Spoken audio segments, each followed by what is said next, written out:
Fundur settur í bæjarstjórn Akureyrar 20. júní 2017. Þetta er fundur númer 3417 og 12. fundur ársins. Fyrir okkur liggur dagskrá í 5 liðum.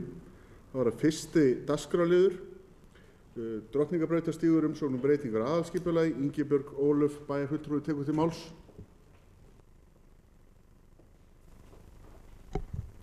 Forseti, ágætu bæjarfulltrúar. Hér er erindi dagsett 16. maí síðastliðinn þar sem Tómas Björn Hauksson fyrir hönd umhverfis- og mannvirkjasviðs Akureyrarbæjar sækir að gerð verði breyting á aðalskipulagi svo hægt sé að koma fyrir aðalstíg meðfram Drottningabraut. Sviðsstjóri skipulagssviðs lagði fram tillögu að breytingu á aðalskipulagi Akureyrar 2005 til 2018, unna af Árna Ólafssyni. Tillagan var send til umsagnar Eyjafjarðarsveitar þar sem stígurinn nær að sveitarfélagsmörkum og liggur sú umsögn fyrir.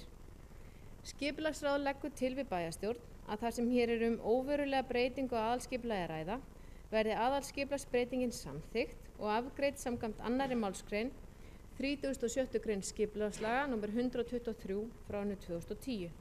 Sviðsstjóra skipulagssviðs verði falið að senda erindi til Skipulagsstofnunar. Ingibjörg Ólöf bæjarfulltrúi lokið máli sínu, orðið er laust. Það sem enginn hefur hvasst í ljós, þá göngum við til atkvæðagreiðslu þess að geta samþykkt eins og þess gefið merki. Það er samþykkt samhljóða með 11 atkvæðum.